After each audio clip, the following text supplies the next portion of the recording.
Welcome to Perfectville, your first place podcast for your Miami Dolphins, part of the BLEAV network, powered by Fanduel.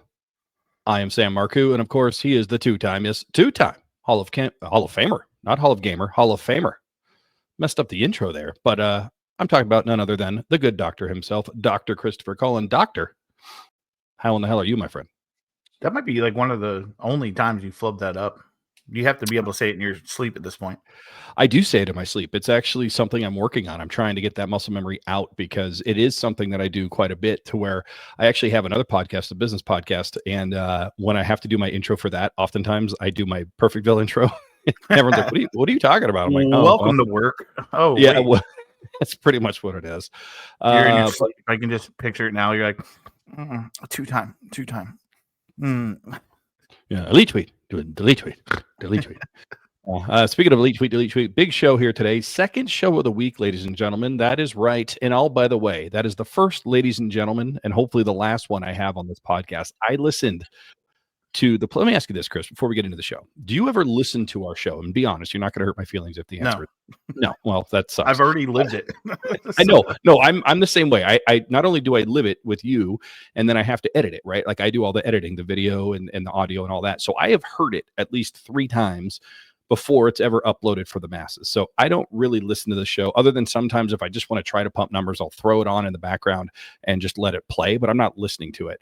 I actually listened to last week's episode, or earlier this week's episode, when I had somebody on, Mr. Overzet. Peter Overzet was on from fantasylife.com, and he was really, really good. Shout out to Peter Overzet for coming on here and just talking all things Miami Dolphins with his unique connection to Patrick Laird and the tattoo of Patrick Laird and everything else. But I listened to the show, and I must have said ladies and gentlemen like I'm Paul Heyman 25 times during that show. And I think I do it more when you're not on. Like when I have to just carry the show by myself for however long I have to. I think that's like my go-to crutch, hold the baby phrase is ladies and gentlemen. So I'm going to try very, very hard. My New Year's resolution here in August, New Year's NFL resolution, is to stop saying ladies and gentlemen so often. Ladies and gentlemen. So, 4. Well, okay, but out of context, there's like 3 of those were me referencing the fact. I think I said 1 naturally, and the rest were me forcing it. It's like now you can just say L's and G's, and we know what you're talking about.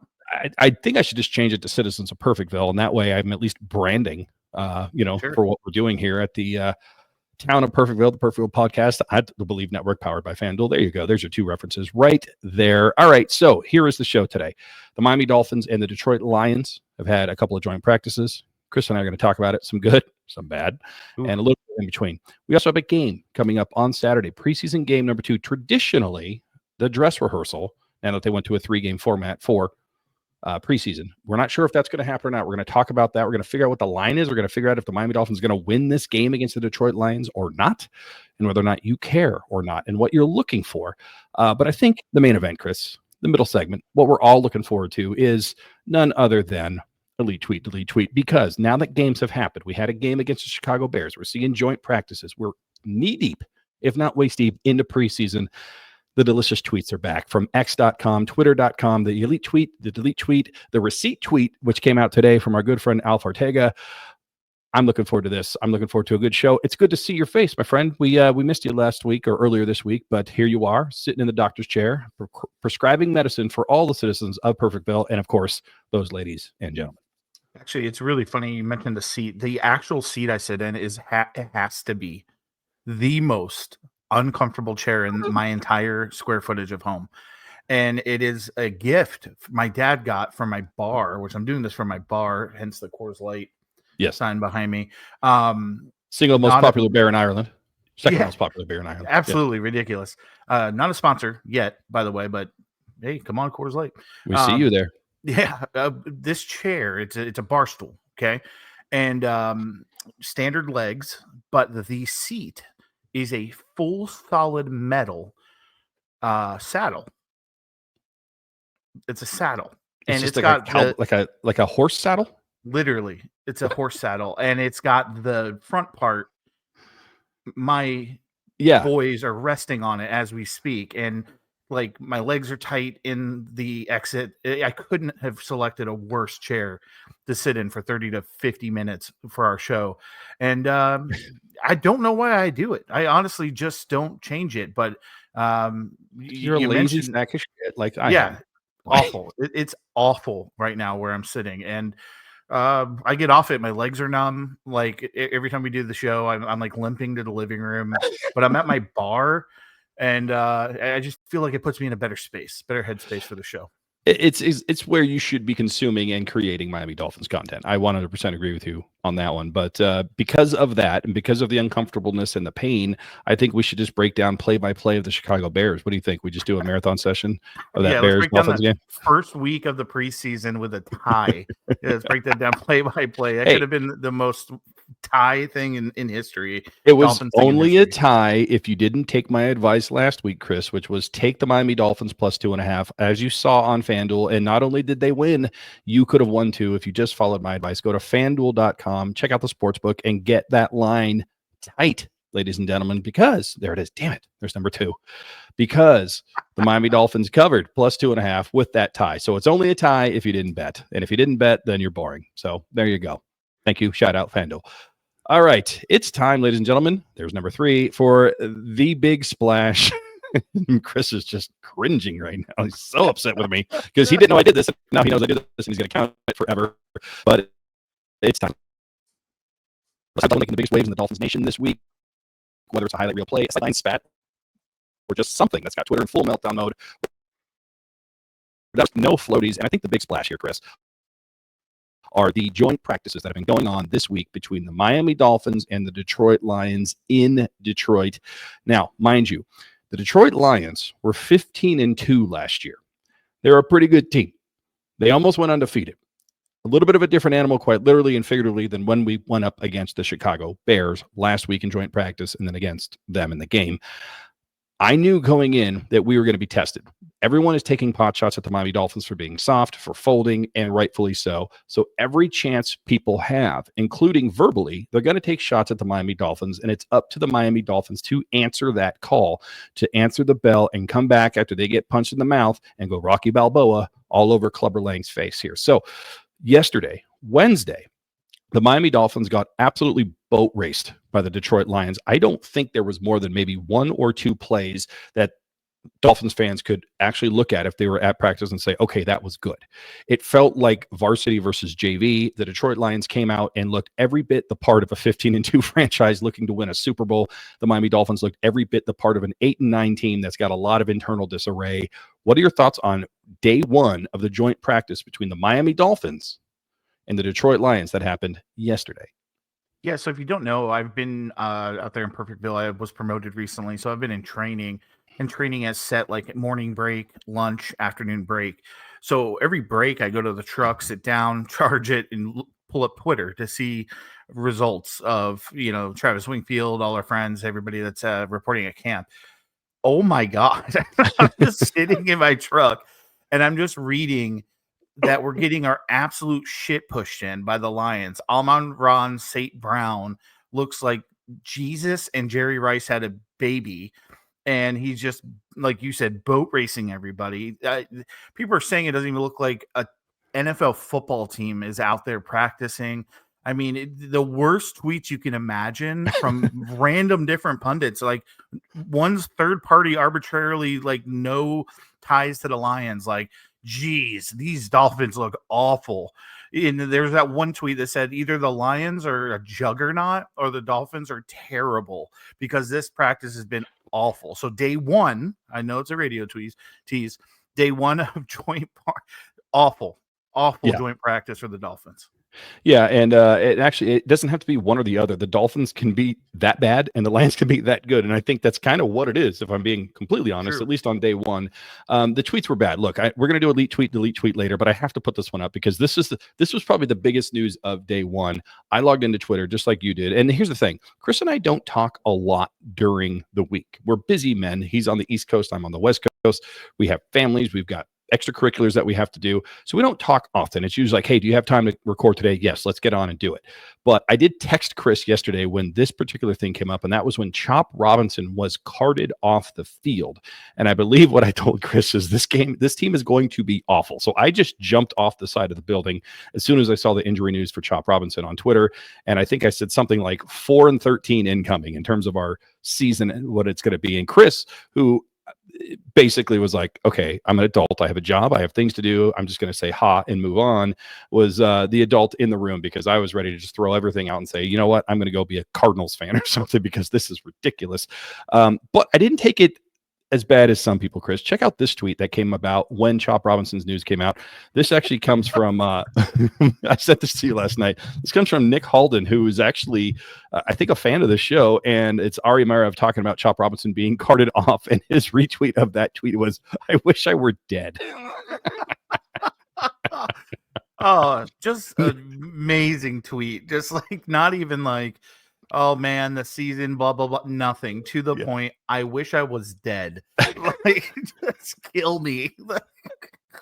Well, I mean, the injuries have the been Dolphins. But hold on, this tweet is so short, so compact, but there's so much to dissect. He'd rather be dead than live and be a Dolphins fan. Like, that's how awful we are.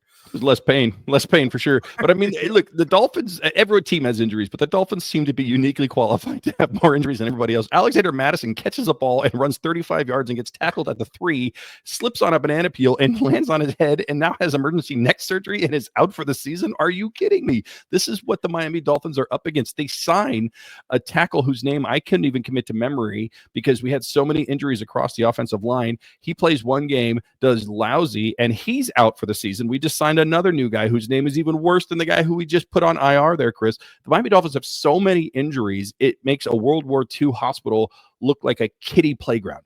This is absolutely ridiculous. So you see Chop Robinson go down and be carted off as a precaution. He's fine. He cleared up the air later and said, I'm fine, relax. He was actually at practice again today on day 2. But I understand the pain of just saying, I wish I were dead. You know what? I've logged into Twitter. My favorite player, our best player, arguably on either side of the ball, is now being carted off the field against the Detroit Lions. I wish I were dead. There, I said it. Tweet, send it, move on. So Nick Alden, we're not officially into elite tweet, delete tweet, but I think it's an elite tweet, although also a delete tweet because it turns out Chop Robinson's just fine.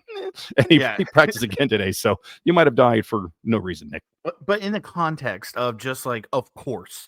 Yes. Like, that's the most Miami Dolphins thing, like, just ever. And I know injuries happen to every team, but it's like, of course, like, Chop Robinson's carted off before we're like getting into this weird tweener season where we have fucking no clue what we're going to see on the field. And it's just like, yep, wish I was dead. This is awful. Yeah. Yeah, absolutely. Well, if you want to have some insight as to what you're going to see on the field, you can check out Fanduel, ladies and gentlemen. They have every single line of every single game, the over, the under, the money line, the plus, the minus, the underdogs, the favorites, anything and everything you want, the props, the futures, anything, NFL, MLB, NHL, tennis. I'm sure you can even bet on pickleball if you want to bet on pickleball, ladies and gentlemen. Fanduel doesn't count if it's in a commercial, Chris. Fanduel.com. Check out the sportsbook. Our proud title sponsor here in the town of Perfectville for the entire season. All right, so moving on to day 2 of the Big Splash here. Redemption song. Shout out to Bob Marley. The Miami Dolphins show up today after a 24-hour negative orgasm by everybody and anyone who follows this team. Everyone. And they show up and they look like an actual NFL team. It was like the last scene of Little Giants where all of a sudden the annexation of Puerto Rico is working and everything just seems to be clicking. And we're going up against Al Bundy and his Cowboys and we're kicking ass and coming back. Tyreek didn't play today, which is not shocking, but Jalen Waddle looked good early. Tua Tagovailoa looked on. He was getting balls to Malik Washington. He was getting balls to all of these guys out there. The receivers were catching. Devon Achane did not play today, but the offensive line kept Tua clean for the most part. And not only that, the defense, which I think is more impressive, stepped up and knocked the Detroit Lions, who ate their lunch yesterday and said, no, give us back our lunch money. We're eating today. I thought they looked much improved today based on everything I watched and everything I saw, of course, on Twitter today. Chris, what were your thoughts on day 2 of the joint practice between the Lions and the Dolphins? If you're going to have a team that is, like I said, we don't know what we have in front of us right now. you hope they come back and that pisses them off and they play with a chip on their shoulder. They don't fold and get beat up even worse day two. I'm proud of the guys. They came out, after, they heard it. They heard everything. These guys are probably sitting at dinner and they're like, God, Jesus Christ, we got just fucking dragged today. Yeah. And they came out and they said, that's not going to happen again. So that bodes well for, in my opinion, the season. If we come off a loss, it's not going to, snowball effect into a losing streak. These guys are going to step up against, like you said, a really good team. Who the only reason we're like 15-2 last year, by the way, was because they had like 97 injuries. I heard on the McAfee show yesterday, they literally dressed and played over 90 players last season. Wow. On the 53-man roster because of injuries. So they are a great fucking football team. And for us to step up and look good without Tyreek Hill and Achane, that definitely makes me feel better coming off the first day. Honestly, I'd rather in that order, because the last thing you want is to look great in the first day and look like shit the second day. So right now there's probably a lot of pissed off Lions fans wondering what the hell's going on. Yeah, I mean, it was almost like the Miami Dolphins switched the mode on Madden from Madden to easy from day one to day two. Like, oh, maybe we're not ready quite for this smoke. We're gonna dial this back. Yeah, we're gonna go back to rookie mode here. But it speaks to, I think, this culture change that the Miami Dolphins and Mike McDaniel are trying to implement. I don't know if you got a chance to read this. I just read it right before we went live here today, Chris. It's from The Athletic, and it's an interview with Mike McDaniel, and lots of really good nuggets in there, including this one here. McDaniel said 5 players on the 2024 roster incurred half of the team's internal fines for distractions such as being late. So let's say the Dolphins were intentional about the players they wanted to retain this season, along with the kinds of players they wanted to add to the roster, and then it moves on from there. 5 players made up 50% of the fines for the Miami Dolphins in 2024. That tells you that we had bad culture. And these are people that are probably no longer here with the exception of one. And I'd like to guess with you, who do you think the 5 players are? I have a pretty good idea as to who they are. But between that and the fact that things have changed, McDaniel on all the exit interviews, if you read this article, I encourage it. It's on The Athletic. He talked to everyone and the leaders. He said, we went 6-2 at the end of the season. People forget we started 2-6. 2 went down with concussion. We ended 6-2. We had a chance to make the playoffs. Obviously did not work out. But the people that were on the team that tried really, really hard, they went 6-2 in spite of people sabotaging their efforts by being late and not being professional athletes alongside them in that locker room. So one of the things he asked them was, what can we do differently? How can we be better next year? Did you know, Chris, that the Miami Dolphins don't run gassers anymore at training camp after some sort of pre-snap penalty? They used to, if it was a false start or, illegal formation or anything like that, they would actually have to go run gassers right away and then come back. He stopped that practice this year because he realized, well, what happens right after that gasser? They got to go practice and they're not going to be 100%. They can't go full bore. So you now have people that are tired. You have people that you're asking to do 100% after they just ran in the heat and humidity. You're getting soft tissue injuries. You're getting all these issues and they're not giving 100% because they're tired from running. So what has happened? They take note of all the issues, the mental lapses in practice, and the team itself has taken it upon themselves to run all the appropriate gassers after practice is done. They're staying extra. They're running. They're punishing themselves because they want to get better. So it's kind of an interesting approach that Mike McDaniel is taking in year 4 for the Miami Dolphins, that accountability that he's trying to make happen. And you look at day 2, after they just got beat up, absolutely physically, literally, and mentally on day 1 against the Detroit Lions, and they come out on day 2, they're mentally strong, they hit back. I think they should be proud of what happened. And you're right, it's in the right order because they have come over that hurdle and said, nope, we're not done yet. We have a voice here, and they went out and yelled as loud as they possibly could against the Lions in day 2 of this joint practice. Yeah, I like to just switch up in practice. You don't make any, you don't get any results if you do the same thing, right? So change it up, run the gassers at the end, just keep track of the penalties. Every team probably is different when it comes to culture. I know as a former coach and a player myself, there's some teams that would really benefit more from film. And they'd watch film and oh man, okay, I'm making an adjustment. I had a coach, many coaches that were rah, yell at you, grab your face mask, dips flying in your eye, they're screaming at you. You're going to run till, you're no longer thirsty, whatever, rub some dirt on it. My favorite coach of all time, and God rest his soul, is Coach Mounts, Coach Matt Mounts. He was my linebacker coach in high school. And I remember I blitzed once and I stopped when I got to the hole of middle linebacker because I went, oh shit, I'm not supposed to blitz. And I jumped back into coverage where I was covering no one. I was maybe 3 yards past the line of scrimmage. He yelled and called me off the field, and I was just preparing for an absolute ass chewing. And he grabbed both my shoulders. He goes, hey, what the hell were you doing out there? And I said, well, I blitzed and I wasn't supposed to. He goes, listen, I'm never going to yell at you for making an aggressive mistake. If you're going to make a mistake, you go fucking sack the guy. And he slapped my ass and sent me back on the field. Now, I've had – I see you grinning. It's football. It's brotherhood. So, yeah, me as a player, I normally would be fine with either one, the yelling or whatever. But that productive criticism was a confidence builder for me as a player, where he said, hey, look, everybody's going to fuck up.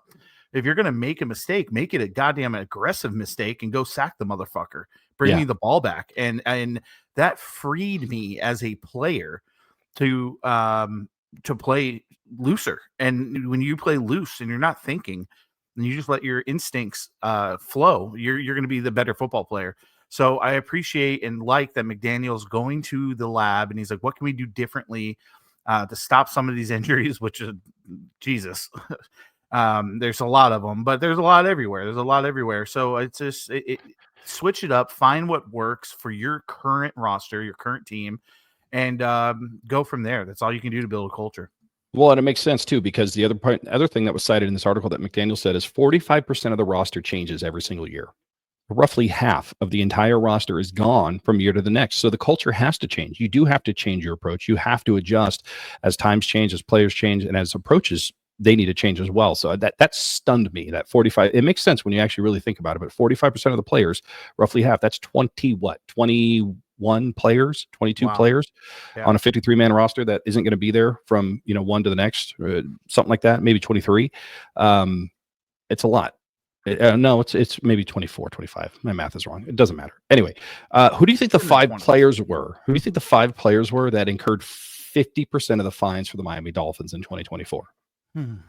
Let's see. Zach Sealer, Mike White, Jason Sanders, Evan Bonner, and Javon Holland. Yeah, well, I think you got 1 of 5. I think you're sitting at 20%. I think Javon Holland is on my list as well. I'm pretty sure Javon Holland is on that list of 5. Jalen Ramsey is definitely number 1 on that list based on everything we know and things that we just assume. I'm going to give you a couple names that you're not thinking about right away because we kind of forgot they were on the team. Jordan Poyer, 100% is an awful cancer. He's cancer when it comes to a locker room. We saw that all last year. He gave the Bills a victory for no reason other than for funsies, even though he was on the Dolphins. So my list is Javon Holland, Jalen Ramsey, Jordan Poyer, Tyreek Hill, who's still on the team, and a surprise one, Kendall Fuller. Now, what do 4 of those 5 guys have in common? 4 of them are no longer on the team. 4 of them were our defensive backfield. I think there was a massive issue with the defensive backfield last year, and I think Jalen Ramsey is probably the main culprit, and Javon Holland was his little sidekick. It was Batman and Robin, but like in an evil, bad way. I think that defensive backfield is completely rebuilt. We'll have a completely different starting and backup group this year from last, and I think that's by design, Chris. I think we may have figured out some of the issues for the 2024 Miami Dolphins just based on that comment alone and who is not here any longer.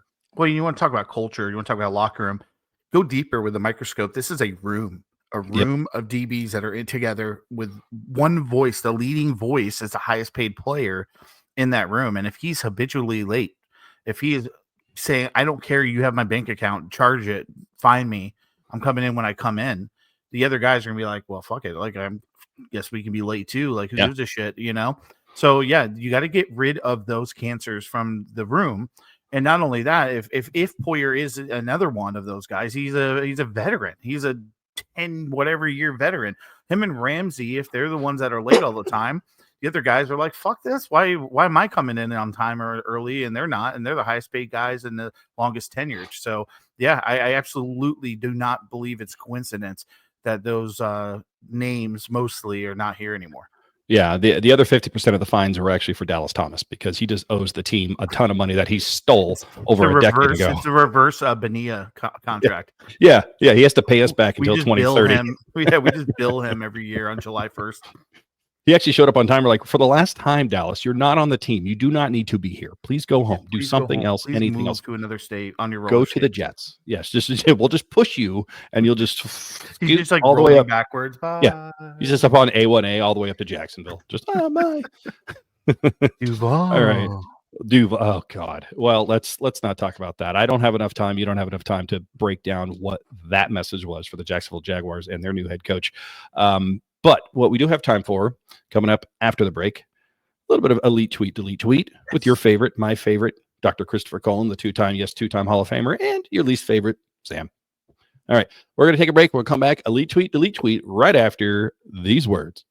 And we're back. It's the two-time Hall of Famer, Christopher Cullen. It is Sam Marcoux. It is the Perfectville podcast here on the BLEAV Network, powered by Fanduel and everything involved with Fanduel. We love Fanduel, and they love us, and they love you, and they would like for you to join their sportsbook and bet on anything and all things NFL, Miami Dolphins, Detroit Lions this week, and every other sport that's out there. But more on them later. For now, we're going to get to everybody's favorite segment, your favorite, my favorite, everybody's favorite, elite tweet or delete tweet. That's right, ladies and gentlemen, boys and girls, children of all ages. There's another ladies and gentlemen right there, Chris. Both Christopher Cullen and myself, we've been scouring the internet. We've been scouring Twitter, X, whatever you want to call it. We have the greatest and the worst of society posting things every second of every single day. We have curated maybe the top 5 to top 10. We'll see how many we get to. Chris, are you ready to get a little bit of elite tweet, delete tweet, write some prescriptions? Born ready, brother. Let's do it. All right, let's do it. The first one here, we're going to add this one to the stage. This comes from Dusty Dolphins. He actually said this today at Dusty Dolphins, says, bring Adam Gase back.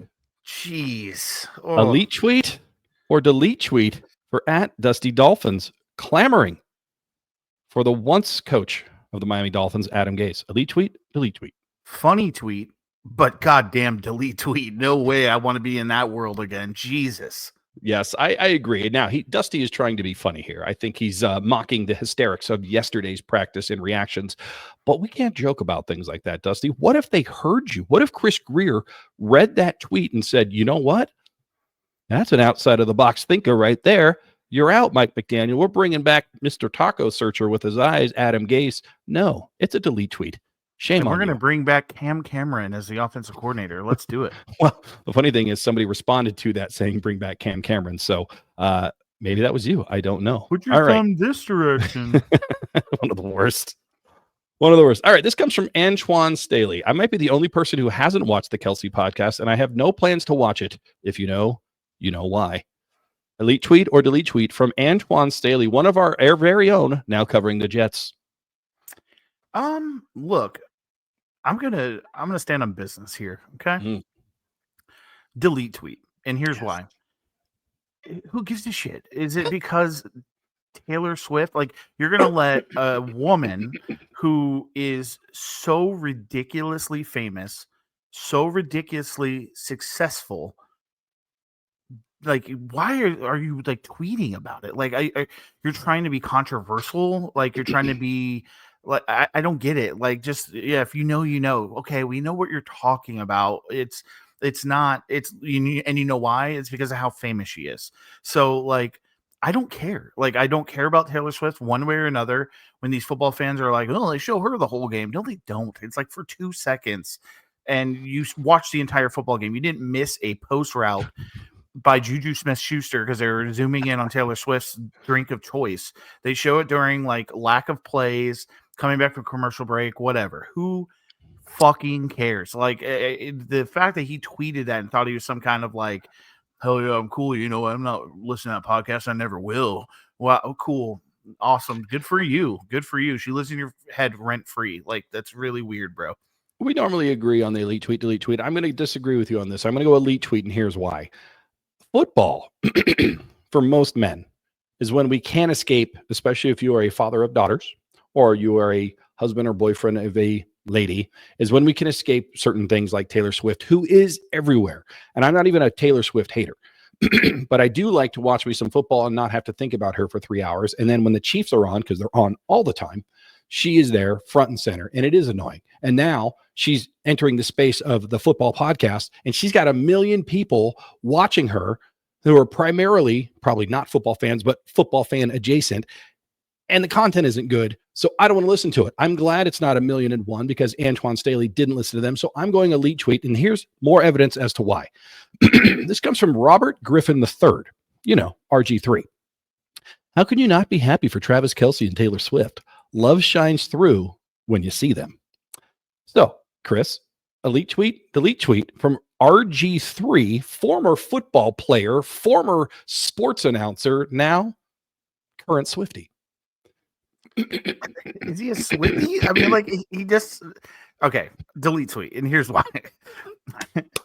Dude, if you said that shit in the locker room when you're playing football, bro, you're gonna get a wedgie, a swirly, and towel whipped for That's sure. why they drafted Kirk Cousins in the same round as him, because they're like, no, we think there's shenanigans afoot. Yeah, exactly. So listen, delete tweet because that's just chill, bro. Like, I mean, you're zesty ass, like you're soft RG3, like really. Love shines through. Oh my god, dude. No wonder your picture of your avatar is a cartoon. You're a fucking Looney Tune, dude. Jeez. I will say this though, him and his wife are like all over the internet, and they just seem to absolutely love each other, and it's kind of annoying as well. So maybe does it shine through, Sam? Flock together. It shines through. It definitely shines through. It shines through everything they do. All right, moving on to Waddleville at Waddleville 61682. Hot take: Ollie Gordon II will have more rushing yards than Ashton Genty this season. Delete tweet or delete tweet from Waddleville. Going hard with the third string running back for the Dolphins having more yardage than the first stringer for the Raiders. Look, I'll pay for this if he's awesome. I mean, 2 years ago he was phenomenal, best running back in college. Ollie Gordon. I mean, so yeah, if Jalen Wright falls off and he takes over, no fucking way. I might get raked over the coals for this. Like honestly. But yeah, there's no way a first round running back is not going to get 300 carries this year, especially for a awful Raiders team. Like he's going to get the ball. There's no way Ollie Gordon is going to outrush Genty, who's one on the depth chart when he has Achane and Jalen Wright currently ahead of him. So delete tweet. Yeah, I'm going to say delete tweet as well. I think Waddleville's trying to be silly again, but I'm going to go delete tweet for now. However, we're going to revisit this at the end of the season. And if for some reason this becomes a thing, I'm going to go ahead and pull it out of the wastebasket and drop it into the elite tweet bucket, because that has the potential to just calling your shot. Talk about the Babe Ruth of Twitter. If Ollie Gordon II has more rushing yards than Ashton Genty this season, we're all going to owe Waddleville barring an injury. Barring an injury. Oh, no. No. Let's say Genty rolls his ankle tomorrow and Gordon has 2 yards on the season and Genty doesn't. I'm still saying elite tweet because he called his shot. Sure. Elite tweet. Let me say this. Barring an injury to Genty, if this season ends and they play roughly the same amount of games and Genty is outrushed by Ollie Gordon, I will send him swag. I will private message him, find his address, and I will send him some swag. Well, there you go, ladies and gentlemen. Waddleville, swag on the line, calling a shot. I like it. All right, we got a couple more here. This is from @Hugert_Michael. Getting Taco Bell for lunch. Woohoo! Elite tweet or delete tweet for a Taco Bell lunch there, Chris? Delete tweet, capital D. And here's why. Taco Bell is awful. Okay, they get their order wrong constantly. It's dripping wet, and they have kept the same amount of shit line of meat in their food, and their prices are astronomical. You used to go to Taco Bell when you're stoned or drunk on the weekend, and you'd get $12 of food that would feed a fucking army of individuals. And now it's like I get a cheesy gordita crunch, chips and cheese, and a Baja Blast, and I'm not getting change back on a $50 bill. Like, it is fucking awful food. It used to be good because it was awful food for a low price, and that was nice. Now they're charging through the roof like they're Chick-fil-A, and it's just not it. So to go woohoo for Taco Bell for lunch, no, sir. And can I also be another stand on business moment? Yes. No one's getting the shits from Taco Bell. That's like the joke, right? Like Arby's, yeah. Taco Bell. Oh, you enjoy the toilet for the next 10 hours. That never happens. You need to go see your doctor if that is happening to you. It's just fucking food. Like, there's no way someone's getting the shits after eating a soft taco and a cinnamon twisty fucking treat. There's no way. Well, there goes my reaction to what I was going to say to that tweet, because I was going to make a lot of poop jokes, Chris, but you just stole my thunder. And I like that you're standing on business when it comes to poo. You're like, hey, you absolutely do not shit your pants when you have Taco Bell, and I will die on this hill. That joke's awful. It's played out. It is played out. You are correct there. I'm going to go delete tweet as well, because I just don't like Taco Bell. And you're right. It's food that, what their tagline should have been is awful food for awful people. And I would think that would be a really good tagline for Taco Bell. And I agree. It's food that I used to go to when I was high and stoned and drunk and get. I mean, I still do that now, but I used to do it as well. Shout out to Mitch. Little Mitch Hedberg. Nice. All right. So we're going to keep moving on here, because we've got a few more tweets that we need to figure out if they are elite tweet or delete tweet here. And this one, I think this is going to be the controversial one here, Chris. This right here from Adam Beasley, Adam H. Beasley, not his debut on this segment. Dolphins, in my opinion, are more likely to have a massive reset this January than a playoff game. Elite tweet or delete tweet from one of the beat writers for the Miami Dolphins, Adam Beasley, saying the Miami Dolphins are trash and more likely to be trash than good here in the 2025 season. I got to say, elite tweet. I mean, he's there every practice. That's his job, to cover the team. And if he's going to stand on business and say that they're more likely, then I would take that bet. That's like saying that they're +5 to, be a reset, which we know is true. Stephen Ross, Greer, McDaniel, Tua, I think this season is a make or break year for them. I don't think the seat's hot. I think the seat's lukewarm. But if it's some kind of a travesty of a season, put it this way. I listen to sports radio here in Charlotte, and they're running through the Panthers' schedule, and they got to week 5 for the Dolphins, and they all agreed. The local Charlotte sports reporters all agreed, oh, the Dolphins are going to beat them by 40. Wow. And moved on immediately. And I'm like, wait, what the fuck did they just say? So I actually listened to their podcast afterward to re-listen, because you can't rewind radio. And they literally were like, oh, week 5, the Dolphins will boat race them there. But after that, they got some winnable games. And I'm like, really? They think the Dolphins are coming to Charlotte to boat race the Panthers, which, I mean, they were a 4-win team last year, so with historically bad defense. So that's how national people that don't watch every day think of the Dolphins. If this is a local beat reporter that's there every day, and he's like, it's going to be a full reset, more likely than a playoff game, then I'm going to have to say elite tweet. I agree with him. Well, look, I mean, history says he's probably correct. And what we're seeing, is very inconsistent up and down. At least they are responding well, like we talked about on day 2 here of this joint practice with the Detroit Lions. But I'm going to go delete tweet, because I just can't allow that much pessimism into my life here in August, Chris. It's August. We haven't even played 2 preseason games. It is early. And we've already got people saying, blow it up, knock it down, start over, get me John Gruden, whatever. Although that would be kind of fun if we had John Gruden as the head coach of the Miami Dolphins. But that's another podcast for another day. Yeah.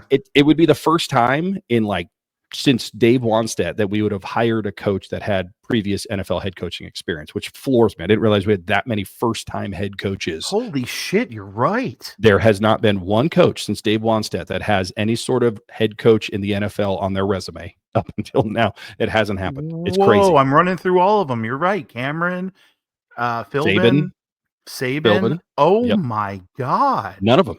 Not even the interim one. Holy shit. Yeah.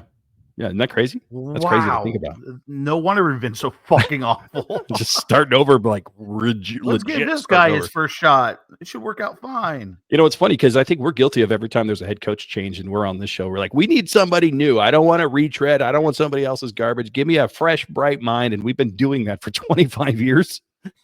And it hasn't worked. What I say earlier, you don't expect a change if you keep doing the same thing. Yeah. This definition of insanity. Yeah. Insanity. Okay. Mm-hmm. All right. I'm going to go one more. I think we have time for one more, Chris, and let's just make it a good one. I've got some here. Let's see. I'm going to scour the internet. I'm going to scour the internet. Well, we have time for 2 more. I think we're going to have 2 more. Let's go this one, and then we'll go to our last one here. Nope. I'm not going to do that one. Let's go. Let's see here. Okay. Let's go this one first. I've changed my mind. This comes from Joey at Inches NFL.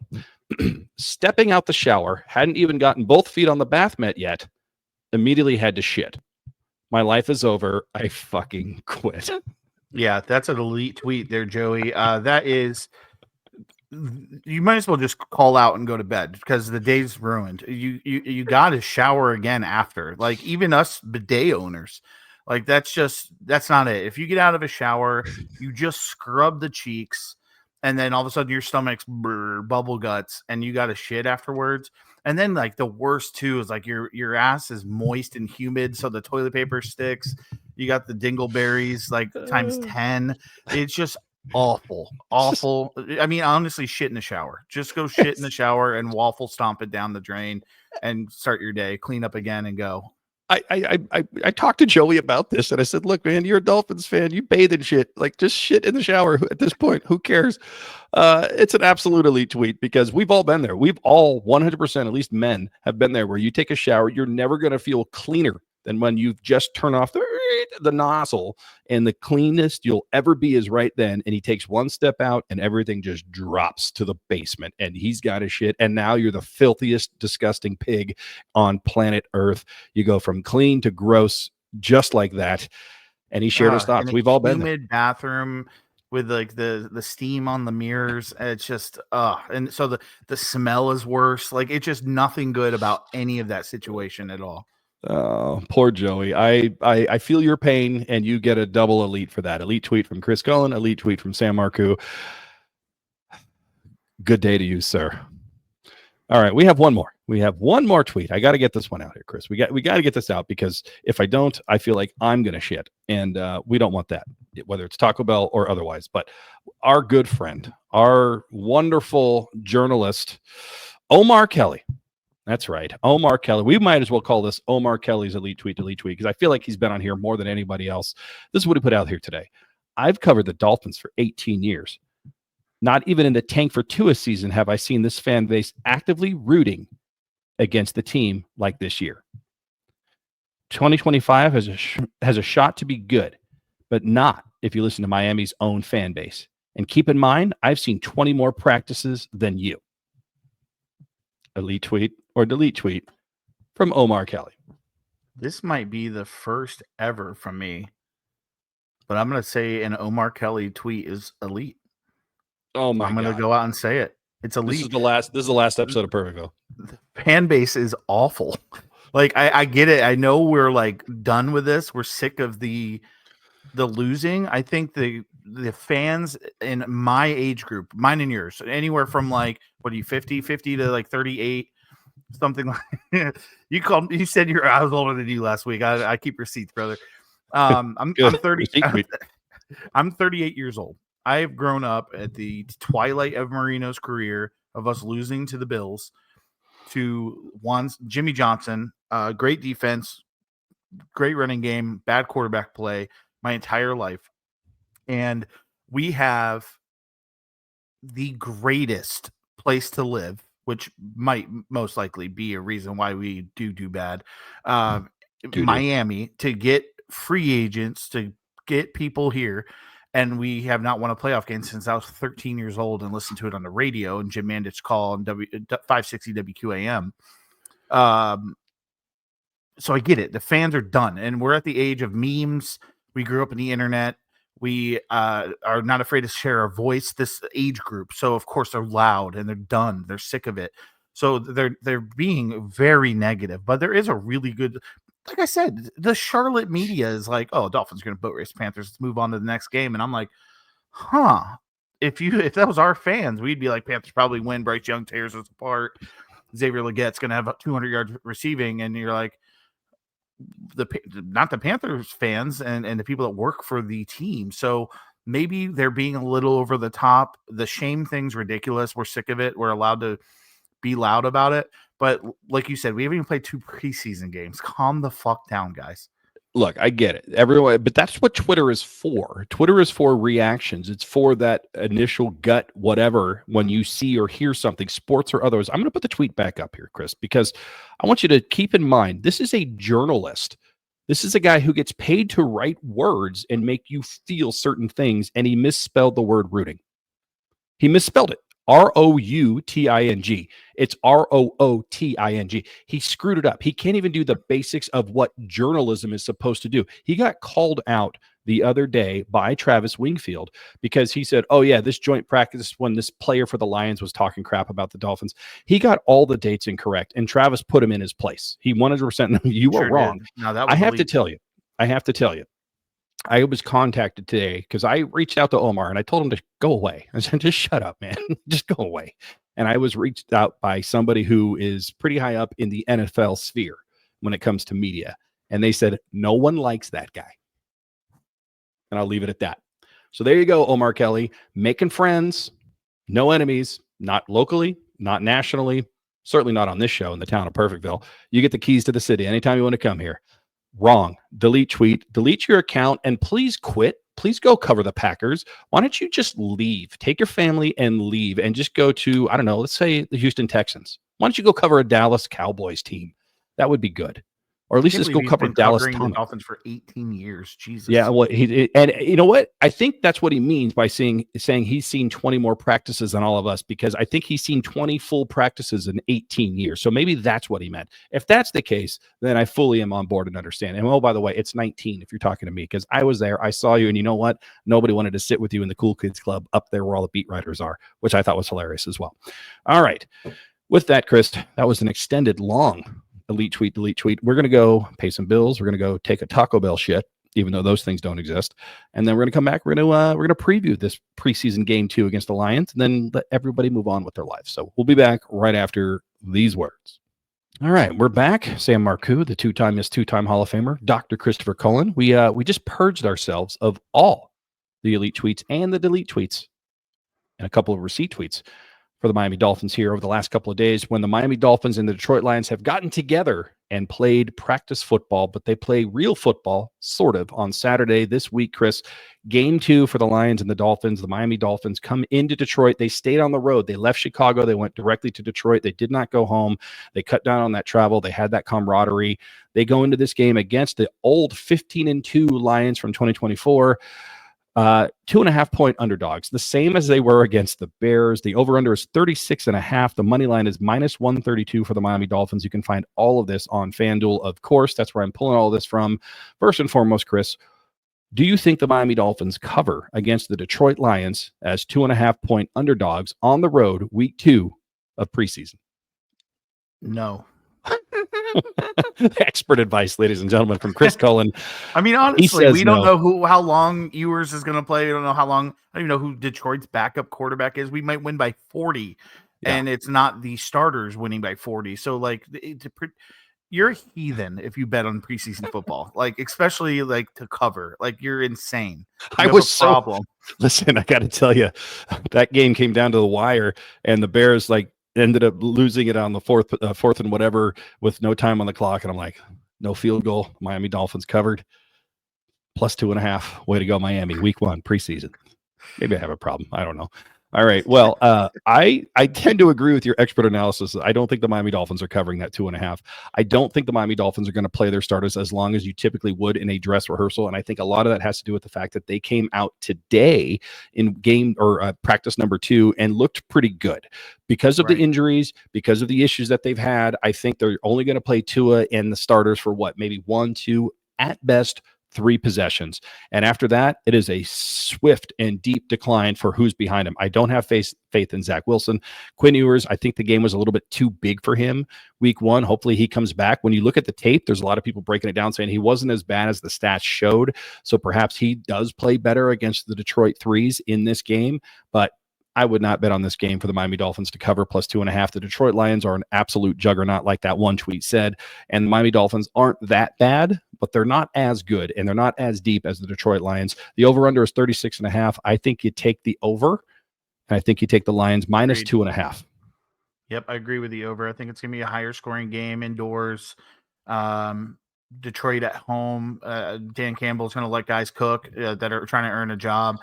And I think Zach Wilson and Ewers might be a little bit more comfortable because they've already got one under their belt with Miami, and I think they let it fly a little bit. Well, there you go. So there you have it from Chris and Sam. Check it out on FanDuel. Miami Dolphins +2.5 Take the Lions and the points. Over under 36.5. We both say, jack it up, baby. Go with the over. That might be the amount of points that St. Brown scores with Jared Goff against this Miami Dolphins defense in quarter number 1. So definitely take the over on this. And I think you're right. We take the Lions minus 2.5. Outside of the line here, Chris, what is it that you are specifically looking for out of this game outside of the line and outside of no injuries? Because that's a given. What specifically are you looking for from the Miami Dolphins in this game? Some more growth from Malik Washington. I'd like to see him make some plays. I would love to see Ewers and Wilson make some completions, get some good drives going. Maybe hit a couple deep balls, kind of get the fans excited. And I want to see our O-line. The depth was brutal last week. So those guys clean it up a little bit. And of course, I would love to see Waddle to a connection on the first couple drives and maybe get the fans excited. So Omar Kelly shut his damn mouth. Yeah, I mean, you focused a lot on offense there, and rightfully so. I agree with you. I do want to see a little bit more from Malik Washington. Not that he did anything wrong. I just want to see more of him. I think he's earned that opportunity. I'd like to see on defense, especially early, the defensive line looks so good against Chicago. I'd like to see them do it against Detroit because Detroit has a really good offensive line. Detroit has a really good offensive scheme, and they're a very physical team in general. So I'd like to see us do it against that level of competition with that front seven. I think they're up for the task. I think they'll hold their own. The young guns, that defensive line in general has come together quite nicely from where it was a deficit. Now it is an absolute bonus for the Miami Dolphins in one offseason. So I want to see them continue to dominate. I want to see something out of this starting secondary, whether it's Jack Jones, whether it's Mika Fitzpatrick. I don't care if it's a blitz, a pass breakup, an interception, solid tackling so they don't get the people behind them. But that's what I want to see. I want to see the secondary make a play, a solid play. And then, of course, the linebackers, I want to continue to see Willie Gay Jr. out there. He was flying around against the Bears. He's been amazing. He's just one of those pickups that is so underrated. And hopefully he stays here for a long time and he stays healthy because that guy seems like the kind of guy that people are going to rally around and say, we can play harder, we can play better, we can play faster. So I want to see Willie Gay continue to lead this defense from the linebacker position. That's what I want to see. I also want to see the punting conversation happen. We still have two punters here, ladies and gentlemen. There it is. Stonehouse and the incumbent there. And it's going to basically come down, Chris, in my opinion, to who can hold the ball better for Jason Sanders in terms of a placeholder. So I'm really, really interested to see what's going to happen with the two punters. I think this might be the deciding factor of this game here. We just got to make sure we don't turn the ball over so we can actually see them punt. But that's in a weird way. That's what I want to see on special teams, the punting competition, because nobody talks more punters than Christopher Cullen, Sam Marcoux, in the town of Perfectville. So Chris has given you your marching orders for the offense. I'm telling you what to look for on defense. And of course, we can all agree the punting competition is far from over, far from spoken for. We got to figure out who our punter is going to be because they're going to be very active this season. And we need to know who that punter is going to be. All right, Chris, anything else you want to talk about before we get out of here? Shout out to anybody, or do we just want to call it? Because this was a very solid, very long, but amazing second episode this week of Perfectville. Yeah, you can tell football's in full swing, man. We're ready to go. We are ready to go. And just remember, nobody is perfect except us. So on behalf of the two-time Hall of Famer and the good doctor himself, Dr. Christopher Cullen, myself, Sam Marcoux, the entire town of BLEAV, powered by Fanduel. The only thing left to say is goodbye from Perfectville. Later.